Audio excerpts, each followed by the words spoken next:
Isang mapagpalang araw sa ating lahat mga kagimat. Ito na naman si Loy Agimat Itito nagbabalik at mayroon na namang ipapakita sa inyo mga kagimat na aking mga bagong nakuha sa aking paghunting doon sa bundok mga kagimat. At sa hindi muna ako mag-umpisa, maraming salamat sa walang sawang nakasubaybay sa aking munting channel. And big shout out na lang sa lahat ng aking mga kapwa Moti Hunters, Antingiros, Antingiras. Isang mapagpalang araw sa ating lahat. Ang ipapakita ko mga kagimat ay ito yung nakuha ko sa bundok mga kagimat. Ito mga kagimat yung nakabaon sa puno ng kahoy mga kagimat. Maganda kasi yung bato na nakabaon sa puno ng kahoy o nyug mga kagimat. Yan palatandaan na galing yan sa kidlat mga kagimat.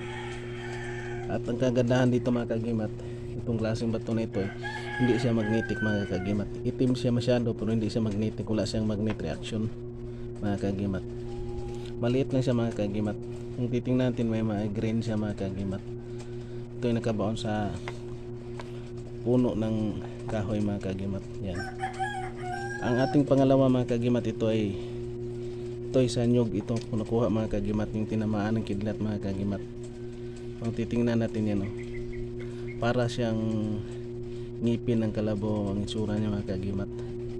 Yan tingnan natin yung putol mga kagimat yan yan siya niya. Tapos green, may mga green siya mga kagimat. Yan kung iganyan natin mga kagimat, parang ngipin talaga ng kalabaw mga kagimat. Yan yan parang ngipin ng kalabaw. Yan. Ang kagandahan dito mga kagimat, mayroon tayong makikita na nakasulat mga kagimat na hanapin natin. Ayan mga kagimat yung niya mga kagimat. Hanggang dito yan mga kagimat tapos magaganda talaga pagka niya mga kagimat. Talaga, tapos sa gitna yan may yan mga kagimat. Yan may litrang yung mga kagimat nakasulat. Yan mga kagimat. Pero ito yung kaibahan nito mga kagimat, ito magnetic. Yan magnetic siya mga kagimat. Ito yung nakuha ko sa puno ng nyug na tinamaan ng kidlat mga kagimat. Nakaganyan siya mga kagimat, nakatayo. Nakaganyan siya mga kagimat.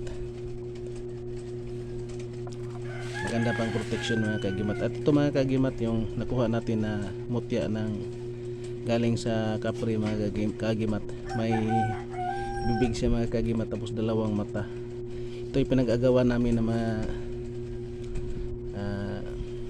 ibang mga kagimat.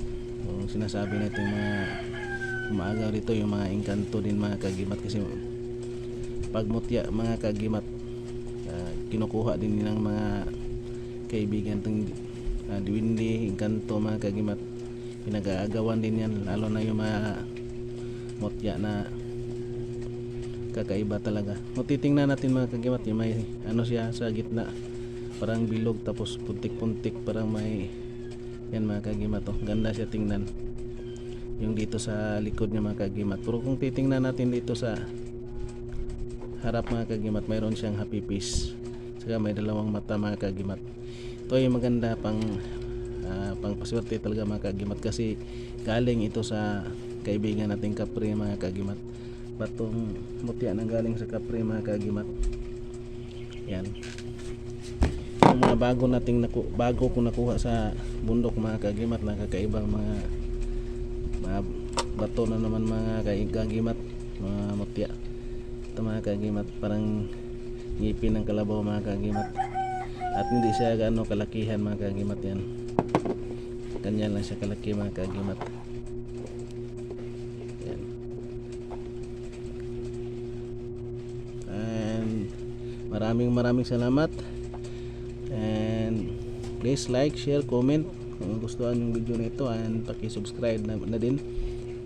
And big shout out na lang sa lahat ng aking mga kapwa Moti Hunters, Antingiros, Antingiras.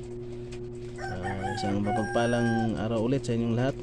And thank you for watching, and God bless ating lahat mga kagimat.